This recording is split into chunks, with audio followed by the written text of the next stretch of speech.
Welcome to Caves of Qud, a science fantasy roguelike epic reminiscent of Doom, filled with strange mutants and ancient ruins of technology so lost to time they are considered magic. In this exotic world, you have access to a crazy amount of variety of character building options separated into two groups, mutants and true kin. Mutants are the vast majority of the denizens of this world and have access to wild mutations, each useful and powerful in their own right. Meanwhile, true kin are still human, mostly, and use becoming nooks to achieve their aristocratic nature and transcend the mortal limits with biotics, becoming ever closer to the ancestral eaters. We are following Argon, a winged mutant with ice and psychometric abilities who dreams of great two-handed hammers and rocket launchers.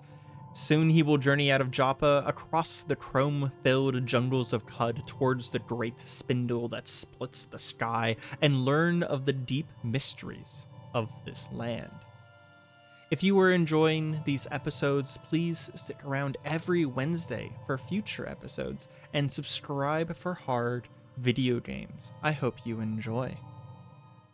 Welcome back to Caves of Qud. Last time, Argon completed our initial stretch of the quests in Joppa. We took out the nearby Red Rock Caverns, and today we are going to be heading to complete Argive's quest. He wants us to collect 200 feet of wire and return them to Argive. This is for a very, very valuable and important item. One thing I want to mention just as I first start up here is that I've been playing a lot on my own time with the 1.0, and I did change my UI slightly. So you'll see instead of full names of abilities along the bottom here, there's going to just be icons for everything. If we press A to open our ability menu, we can see what all these abilities are, and they're going to get numbers based on what order we put them on in our ability list.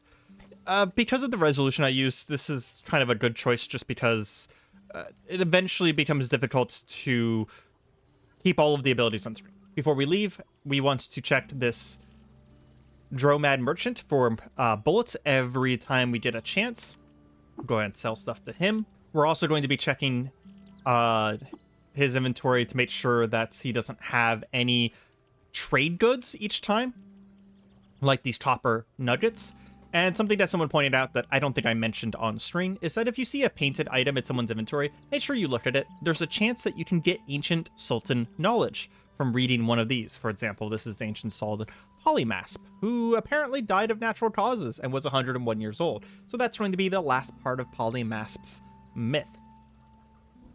But let's go ahead and get right into it. We are going to go ahead and back out to the world map and head east to the Rust Wells, and we unfortunately immediately got lost.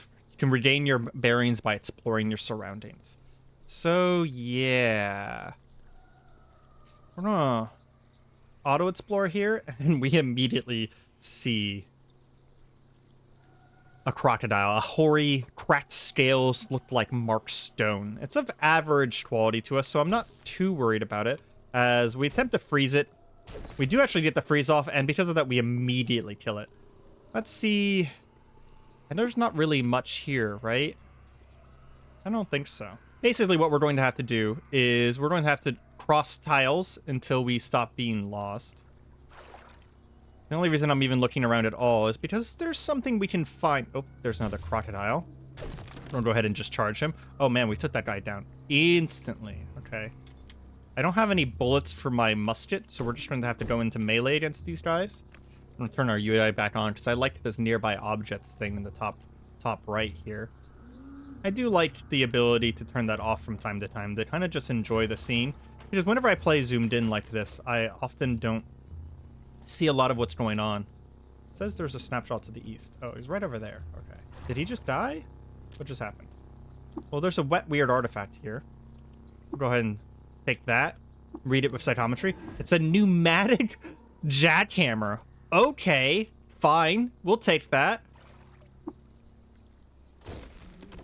Freeze the lake here. Kill that guy from a distance. Take these moccasins.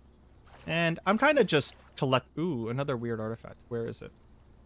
Is it on where we're standing? It is. It is a freezing iron longsword. We can sell that for some amount. As we're traveling through some tiles, we do come across a two-headed boar. A pair of spit drool snouts snap at each other's hairy ear. His hocks are widened to bear more weight than his one-headed cousin, and he squeals with the collar of twice-hungry animal. Yeah, these things are actually a little bit dangerous. The nice thing is that we're outside, so I'm gonna kind of just fight it in a straight battle for a moment. And we did get hit by one of the nearby plants. And we'll see if we can take it down. It's currently injured, which you can see at the bottom of the screen here. And now that we're low, I'm just going to take flight and kind of just move away a little bit here. Although we are getting shot by those plants. And this is going to be the first of many deaths. Something I didn't mention last time is that because this is a YouTube series, I am not playing this particular run on hardcore. So how the roleplay difficulty works is that it doesn't make the game any easier.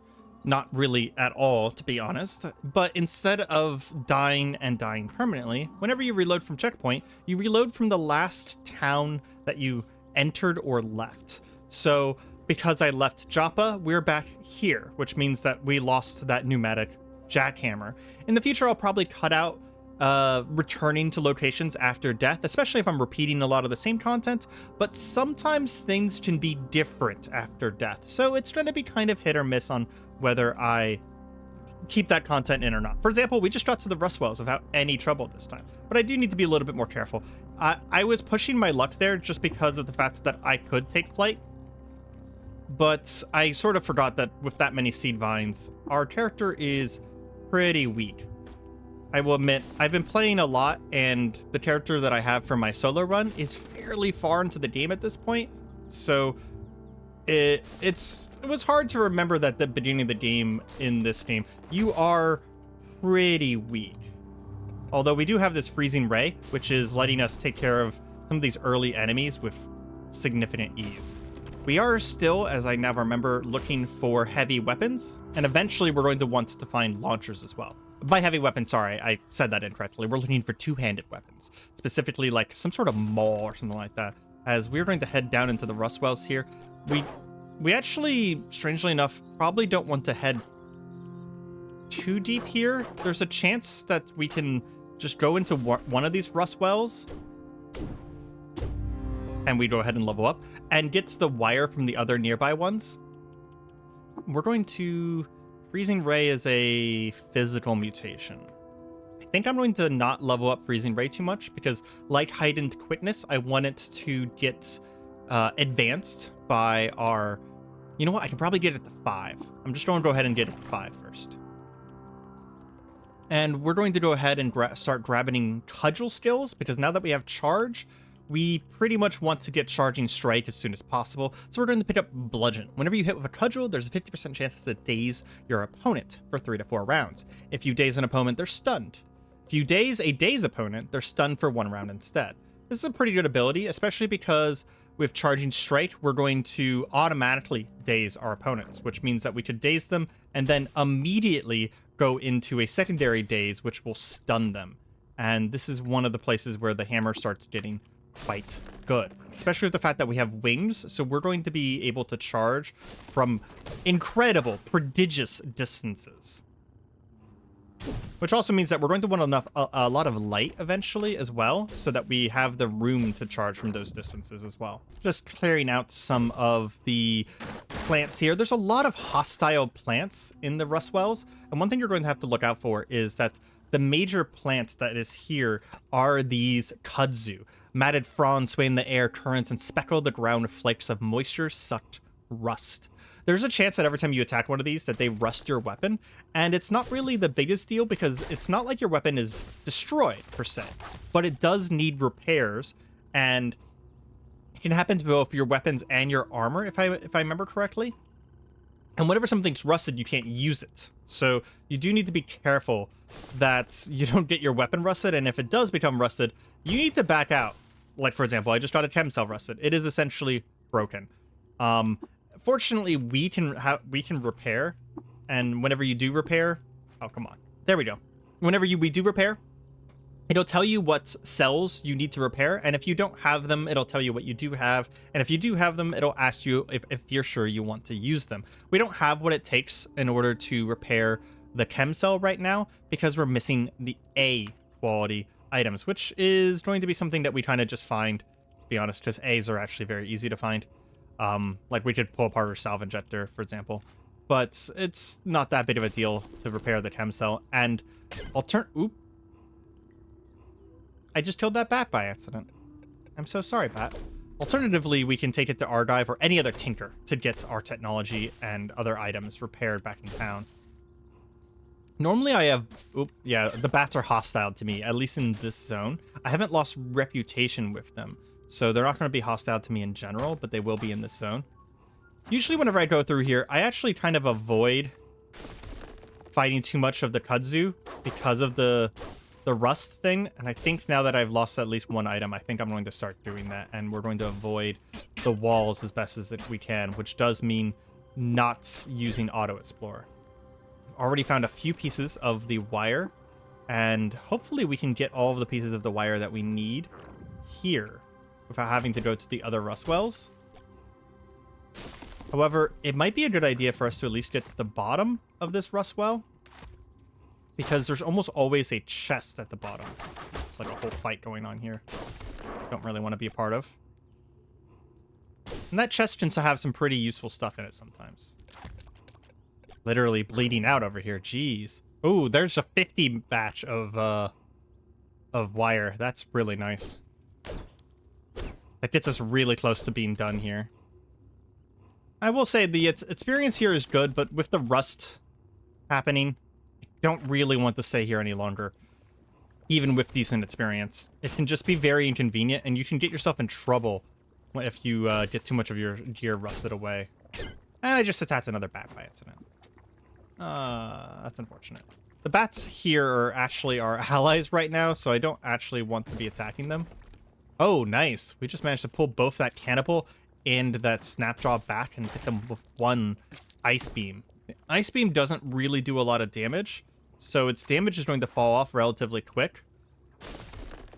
But it is a nice free ranged attack for the start of the game here.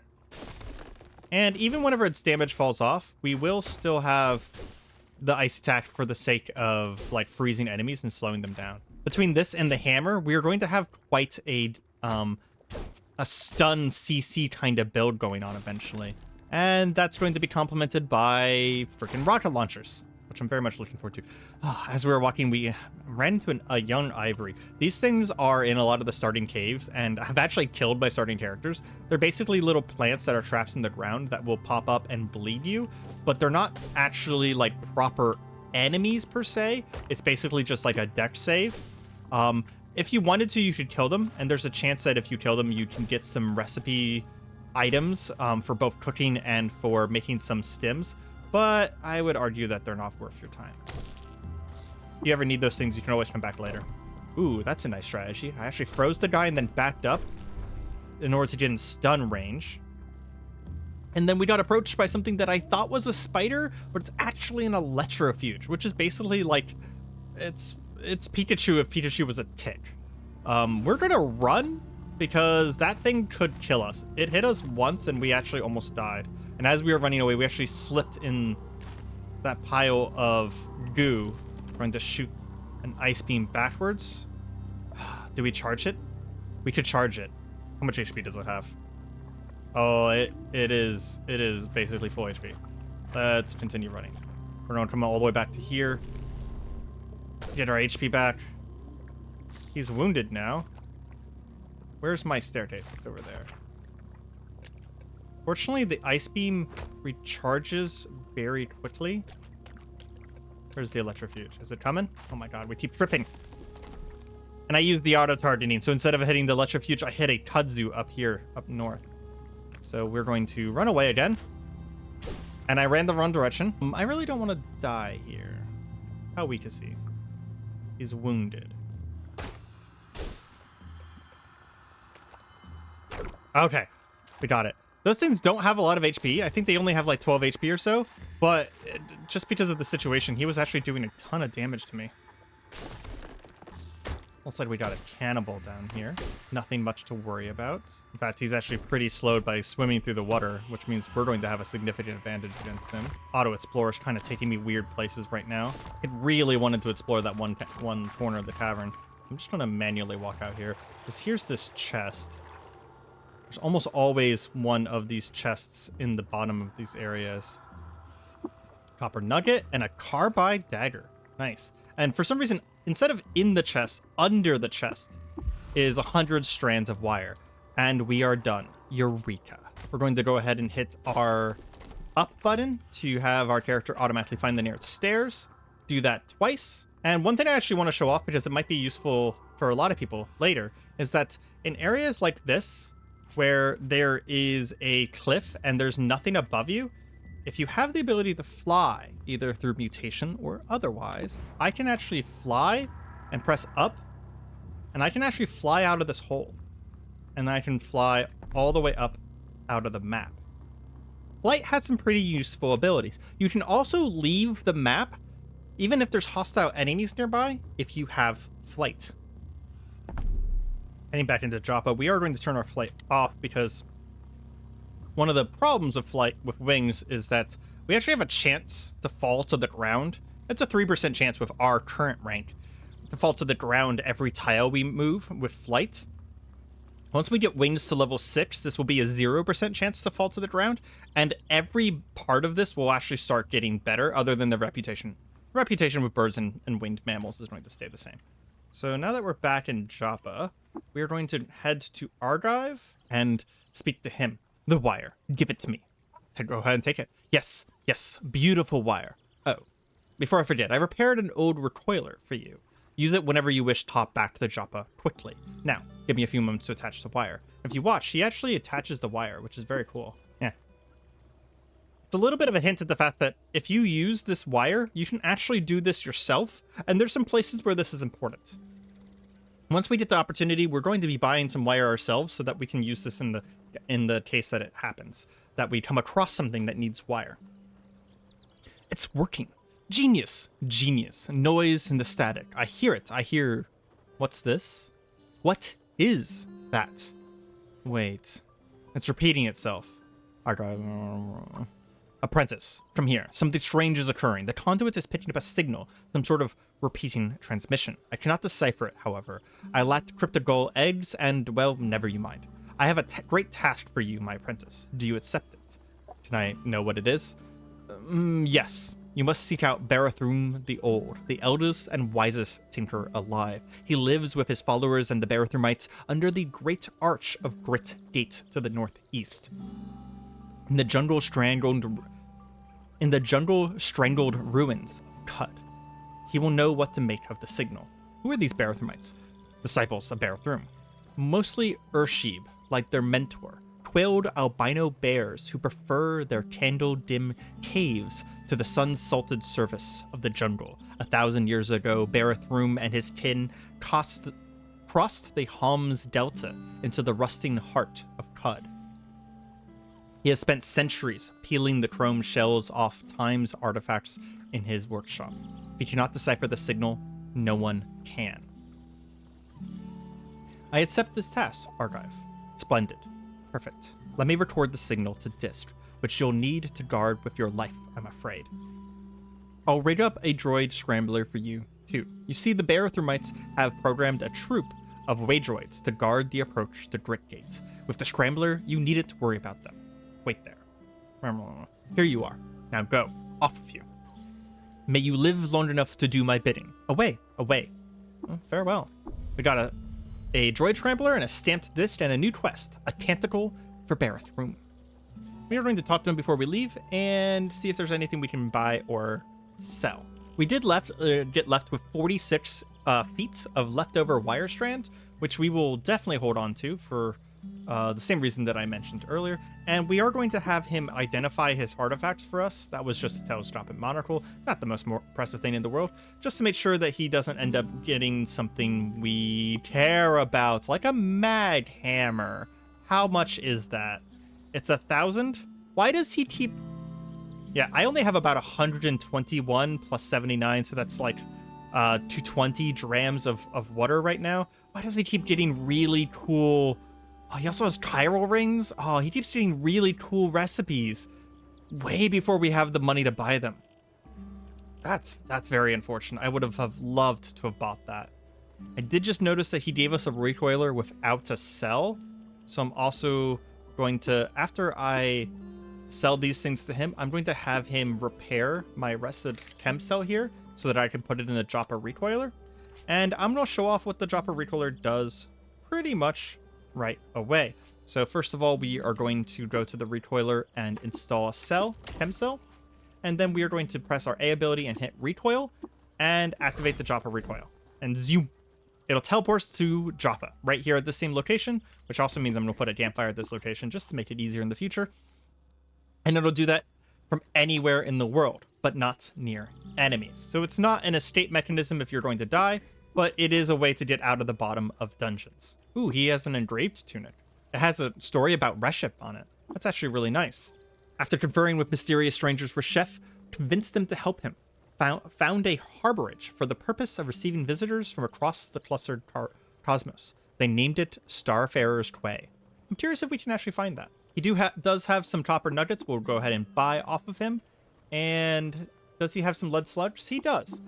They're really cheap to buy lead slugs. We only just spent, we bought 32 for like 2 money there. So just buy them every time you get a chance. We are also going to sell all of these kudzu stems that we got from the harvestry skill back to this guy as well, because for now they have weight and they're pretty nice to sell. Ideally, we're going to want to find a solar charged chem cell to put in the recoiler. The solar ones have exactly enough energy to activate a recoiler once, and then they'll recharge themselves while you're traveling across the world map. They're very convenient. As it stands, we now have a new destination. We need to head to Grit Gate, which is up here, still erect in the superior half of the colossal gates, inscribed with the runes of 100 indecipherable tongues. Beneath its chrome palings, a wide passage opens into the jungle loam.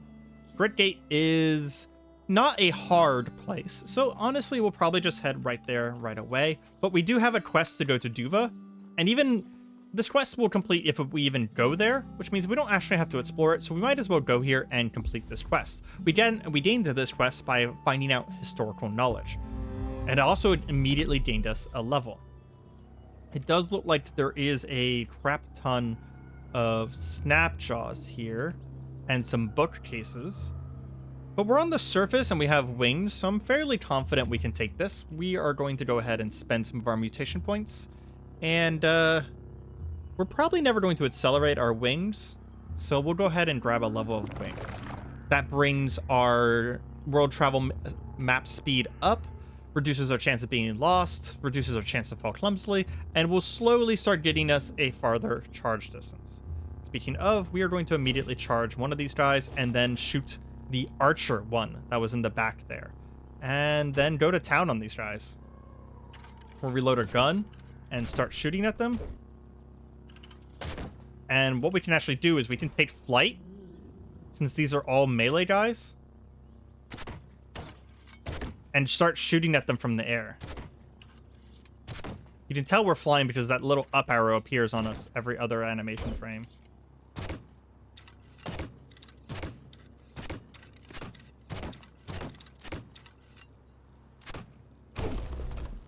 Oh, as we went and shot a beam out, we did actually fall from the air and landed right next to this legendary. It's only a slight problem. I think we are going to run, though. It also puts our wings on cooldown whenever we fall from the air like that.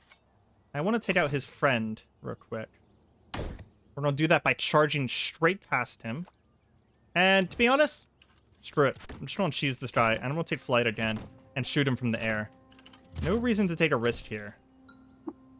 Now that we have him frozen, I'm going to land and charge him to try and stun him. We did daze him and then stunned him, and now he remains stunned, and we finally took him down.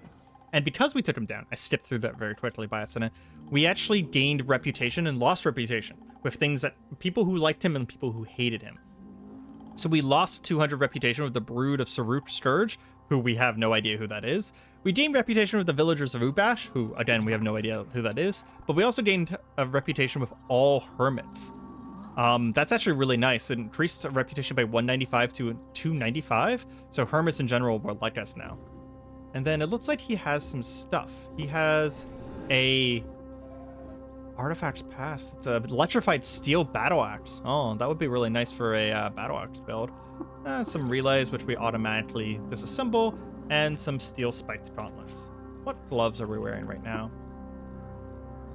One thing that I like to do is to compare items easier. I will actually unequip my item and then click on the slot so we can see everything that we can equip there.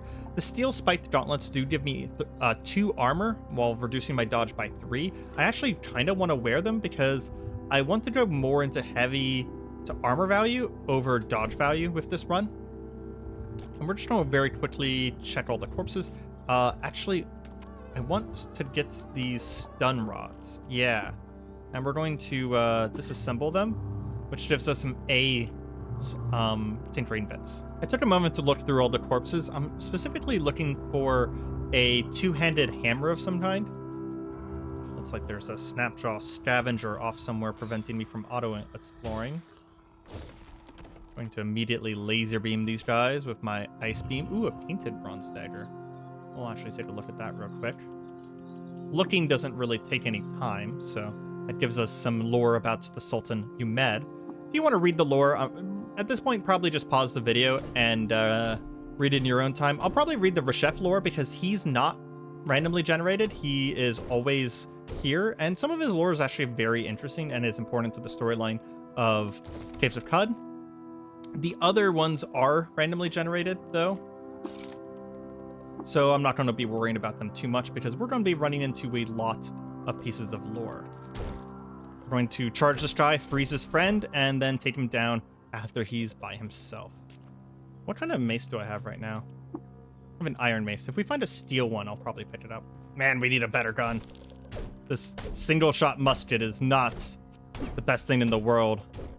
We do brawl with some snapjaw brutes here. I did just notice that all of these snapjaws say that they're members of the Brood of Saruk Scourge, which means that this leader guy was basically just the leader of this particular group of snapjaws. Ooh, and there is a canteen of fresh water here. We're going to grab all of these books. These white books are kind of like not anything, although you do want to pay attention to the titles. There's some pretty interesting theirs. A Shrine to Reshef, Ghost in Cerulean. While traveling alone through the Rustwells, Reshef came across a trove of gleaming stars in a bottle. From that day forth, he always kept some stardust on his person. Some more books, which I would suggest holding onto your books. It's really tempting to sell them, but they have another purpose, which we will hopefully get to today, because I would rather go to the Sit Stay Stilt than to Crit Gates.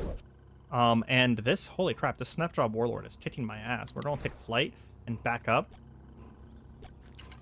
And fire ice beam at him. Take him out. Oof. That was actually kind of problematic. And there we go. Steel Warhammer. Exactly what I was hoping for. We're going to go ahead and equip that. And I think I'm going to go ahead and equip the ringmail that I found as well. And we'll drop my old armor because it's just weighing me down at this point. It's not really worth anything.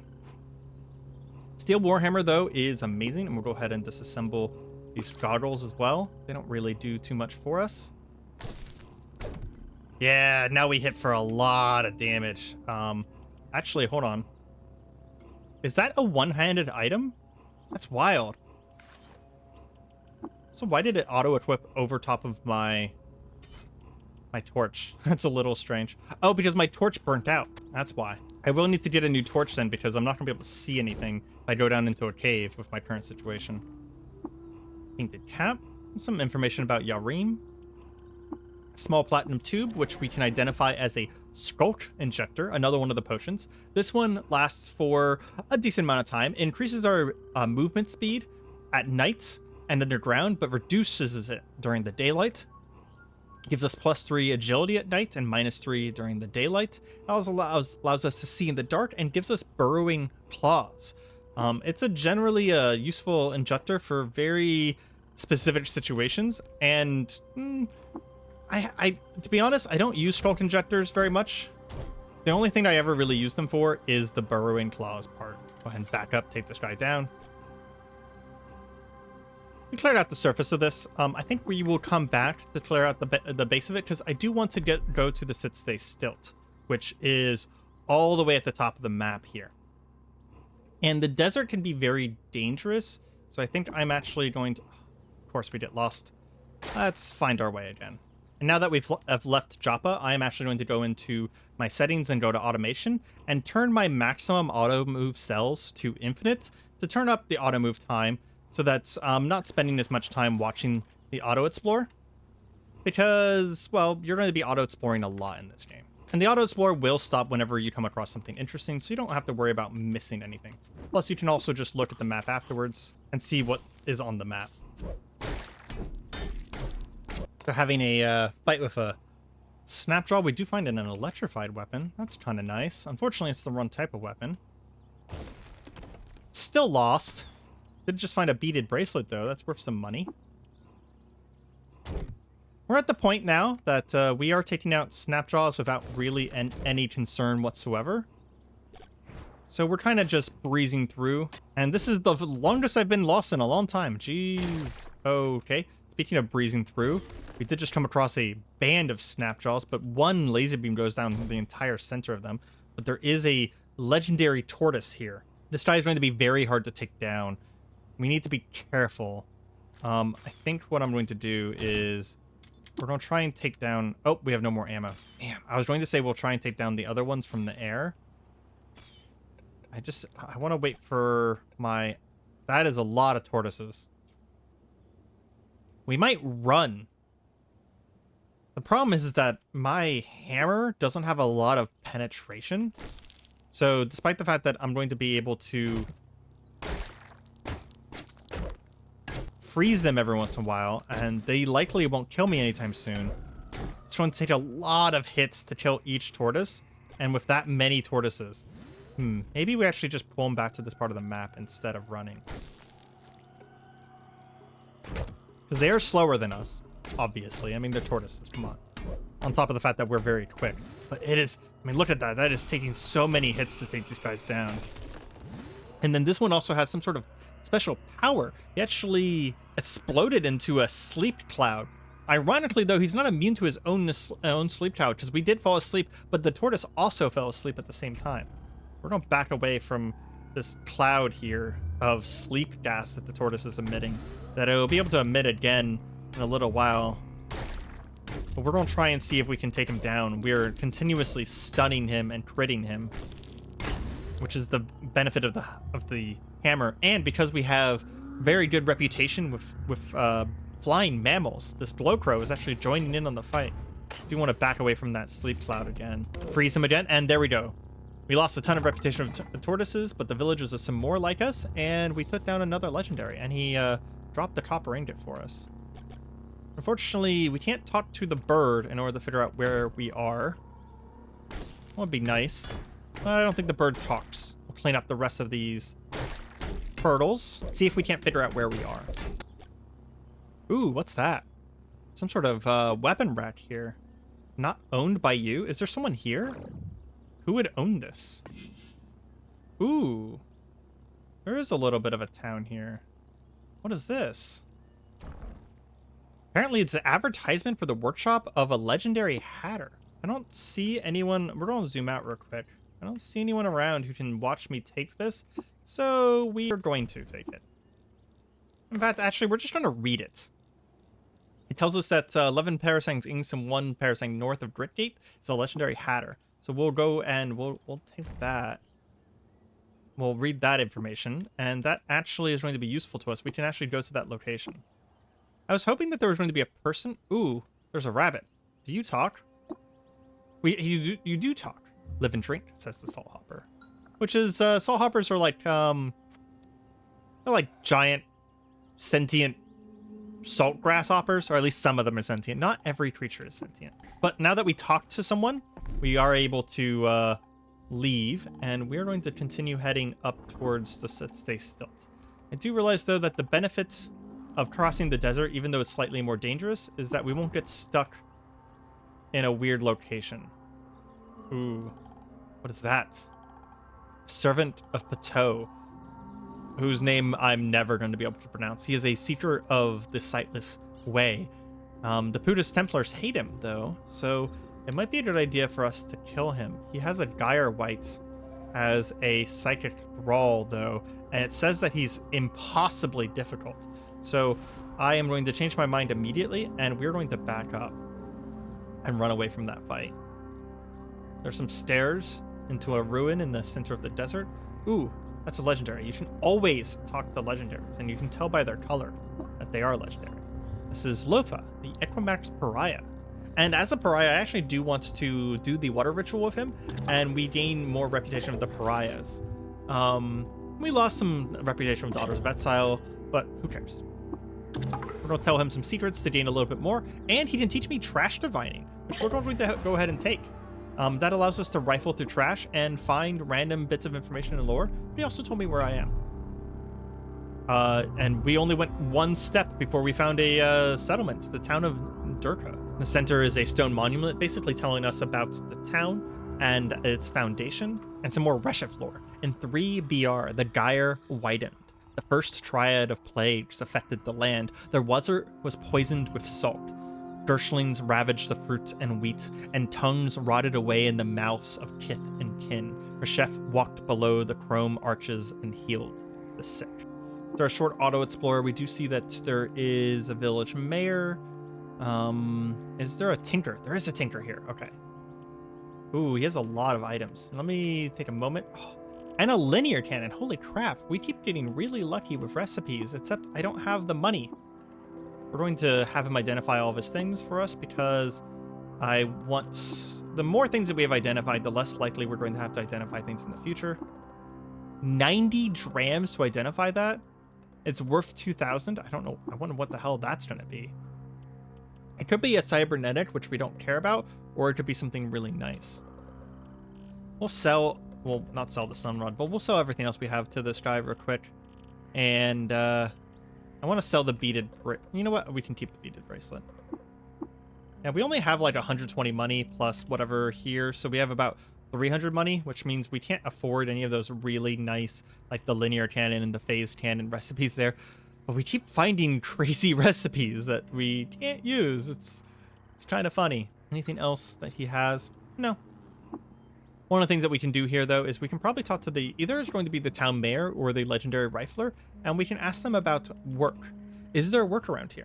Wanderer. We've been speaking to shades, and we found out about a nearby location, forgotten to our people, a Snapjaw fort. What pearls might this place contain? Cybernetics, arable land, a shrine to the Mukpongo? We must know. If you pinpoint it for us, we'll reward you later. Will you do it? We hear it's located between 2 and 6 parasangs of the Ometkot Grove. I'll go ahead and locate it, sure. So he's going to tell us where the Ometkot Grove is, likely. Is that down here? Did you not tell us where the Ometkot Grove is? Oh, here it is. So it's going to be 2 to 6 parasangs to the east. So somewhere within this range here.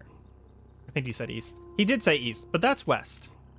So it's going to be 1, 2, 3, 4, 5, 6. One of these tiles. We'll look for that in a moment. I do want to get to the 6-day stilt first. It's one of my goals for today. We'll go ahead and eat from their oven. We eat a pastry with skulk, which gives us 4 dodge value. That's actually a really nice recipe. We might learn that from them later. And we get lucky with no other lost triggers as we make it to the 6-day stilt, gaining a solid 1,500 experience. So one of the things about this place that might not be immediately obvious is there is actually this road that goes from west to east here. You actually want to make sure that you follow this road because all of the shops in the 6-day stilt, we have a grenadier, a goat herder, a hatter, etc. These shops are actually randomized, except for the only part that's not randomized is this fortress here and these 2 buildings down here, which have some importance.